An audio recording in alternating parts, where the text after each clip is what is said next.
સામાન્ય રીતે દરિયાનું પાણી વાદળી કલરનું દેખાતું હોય, પરંતુ શું તમે ક્યારે દરિયાનું પાણી ગુલાબી હોય એવું સાંભળ્યું કે જોયું છે? પોરબંદરના દરિયાના પાણી અચાનક જ ગુલાબી કલર ધારણ કરી લેતા લોકોમાં ભારે કુતૂહલ અને આશ્ચર્ય જોવા મળી રહ્યું છે. અસ્માવતી ઘાટથી લઈને પોરબંદર ચોપાટી સુધીના દરિયાનું પાણી ગુલાબી કલરનું જોવા મળી રહ્યું છે.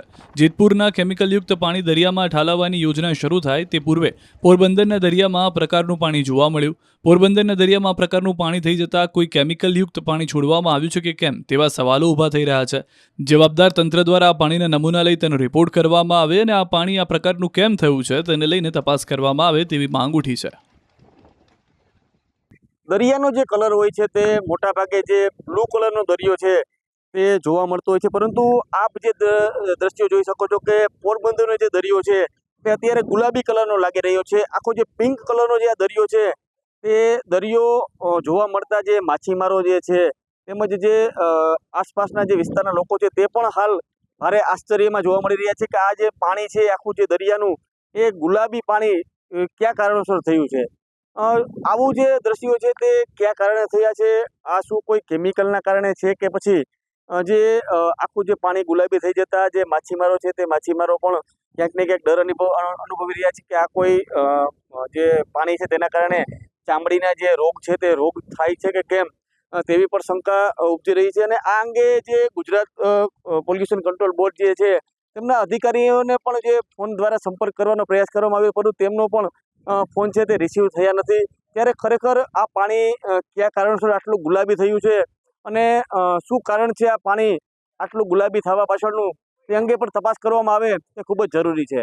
આ જે અત્યારે ગુલાબી પાણી થઈ રહ્યું છે એ અમને ખબર નથી ક્યાંથી આવ્યું, કોને દ્વારા છોડવામાં આવ્યું છે ને આ પાણી કયું છે, કયું કેમિકલ છોડેલું છે એ તપાસ કરનાર અધિકારી અને જવાબદારી કચેરીએ આ બધું કાર્ય કરવાનું હોય છે.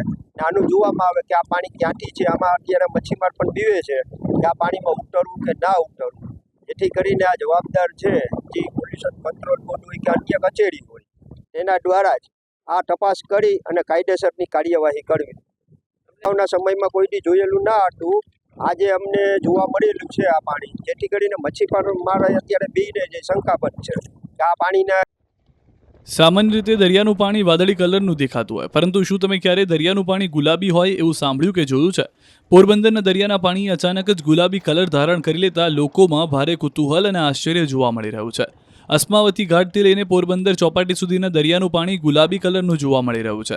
જેતપુરના કેમિકલયુક્ત પાણી દરિયામાં ઠાલવવાની યોજના શરૂ થાય તે પૂર્વે પોરબંદરના દરિયામાં આ પ્રકારનું પાણી જોવા મળ્યું. પોરબંદરના દરિયામાં આ પ્રકારનું પાણી થઈ જતા કોઈ કેમિકલયુક્ત પાણી છોડવામાં આવ્યું છે કે કેમ તેવા સવાલો ઊભા થઈ રહ્યા છે. જવાબદાર તંત્ર દ્વારા આ પાણીના નમૂના લઈ તેનો રિપોર્ટ કરવામાં આવે અને આ પાણી આ પ્રકારનું કેમ થયું છે તેને લઈને તપાસ કરવામાં આવે તેવી માંગ ઉઠી છે. દરિયાનો જે કલર હોય છે તે મોટા ભાગે જે બ્લુ કલરનો દરિયો છે તે જોવા મળતો હોય છે, પરંતુ આપ જે દ્રશ્યો જોઈ શકો છો કે પોરબંદરનો જે દરિયો છે તે અત્યારે ગુલાબી કલરનો લાગી રહ્યો છે. આખો જે પિંક કલરનો જે આ દરિયો છે તે દરિયો જોવા મળતા જે માછીમારો જે છે તેમજ જે આસપાસના જે વિસ્તારના લોકો છે તે પણ હાલ ભારે આશ્ચર્યમાં જોવા મળી રહ્યા છે કે આ જે પાણી છે આખું જે દરિયાનું એ ગુલાબી પાણી કયા કારણોસર થયું છે.